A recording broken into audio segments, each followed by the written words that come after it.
இடைநீக்கம் செய்யப்பட்ட திமுக எம்எல்ஏக்களை மீண்டும் சபைக்கு அழைக்க முடியாது என்று சபாநாயகர் தனபால் திட்டவட்டமாக மறுத்துள்ளார். தமிழக சட்டசபையில் இருந்து கடந்த 22ஆம் தேதி திமுகவினர் இடைநீக்கம் செய்யப்பட்டனர். இந்த நடவடிக்கையை ரத்து செய்ய கோரி தேமுதிக கொறடா சந்திரகுமார், மார்க்சிஸ்ட் சவுந்தரராஜன், இந்திய கம்யூனிஸ்ட் ஆறுமுகம், காங்கிரஸ் ரங்கராஜன், மனிதநேய மக்கள் கட்சி ஜவாஹிருல்லா மற்றும் புதிய தமிழகம் கட்சியின் கிருஷ்ணசாமி ஆகியோர் சபாநாயகர் தனபாலிடம் வியாழக்கிழமை அன்று மனு அளித்தனர். இந்நிலையில் வெள்ளியன்று சட்டசபையில் பேசிய சபை முன்னவரும் நிதியமைச்சருமான பன்னீர்செல்வம், திமுகவினர் மலிவான அரசியல் நடத்துவதாகவும் வெளியேற்றும் சூழலை நிர்பந்தப்படுத்தி உருவாக்குவதாகவும் எதிர்க்கட்சியினருக்கு உரிய வாய்ப்பு தரப்படுவதாகவும் கூறினார். மலிவான அரசியல் விளம்பரத்திற்காக திராவிட முன்னேற்றக் கழகத்தை சார்ந்த உறுப்பினர்கள் தொடர்ந்து வெளிநடப்பு செய்வது அல்லது வெளியேற்ற வேண்டிய நிலைமைக்கு மாண்புமிகு பேரவைத் தலைவரை ஆளாக்குவது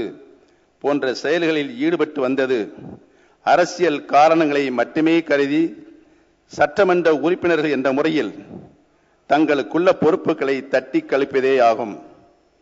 இவர்களது செயலுக்கு துணை போகின்ற வகையில் கோரிக்கைகளை வைப்பது எந்த விதத்தில் நியாயம் என்பதை மற்ற எதிர்க்கட்சி தலைவர்கள் எண்ணி பார்க்க வேண்டும் என கேட்டுக் கொள்கிறேன்.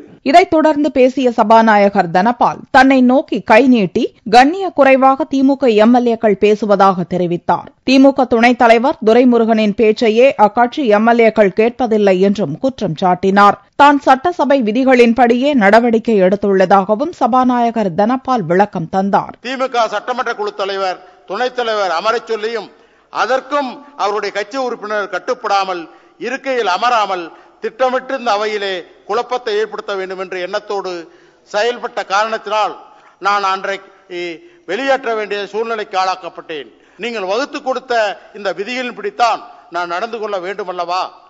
அன்றைய தினம் என்னுடைய இருக்கைக்கு அருகிலே வந்து கையை நீட்டி குரலை எழுப்புவது என்பதை ஏற்றுக்கொள்ள இயலாத நிலையிலே முதலிலே பேரவை முன்னவர் அவர்கள் பேசட்டும் என்று சொன்ன பிறகும் பேரவைத் தலைவரை அனுமதிக்காமல் அவருடைய கட்சி தலைமைக்கு கட்டுப்படாத காரணத்தினால் நான் நடவடிக்கை எடுக்க வேண்டிய சூழ்நிலைக்கு தள்ளப்பட்டேன் என்பதை மீண்டும் தெரிவித்துக் கொள்கிறேன். சபாநாயகரின் அறிவிப்புக்கு பின்னர் பேச முற்பட்ட கிருஷ்ணசாமி, ஜவாஹிருல்லாவுக்கு அனுமதி கிடைக்காததால் அவர்கள் வெளிநடப்பில் ஈடுபட்டனர். இந்நிலையில் சட்டசபை கூட்டத்தொடரில் திமுகவினர் இடைநீக்கம் செய்யப்பட்டதை கண்டித்து வரும் 31ஆம் தேதி முதல் ஆகஸ்ட் 2ஆம் தேதி வரை மாநிலம் முழுவதும் கண்டன கூட்டங்களுக்கு அக்கட்சி ஏற்பாடு செய்திருப்பது குறிப்பிடத்தக்கது.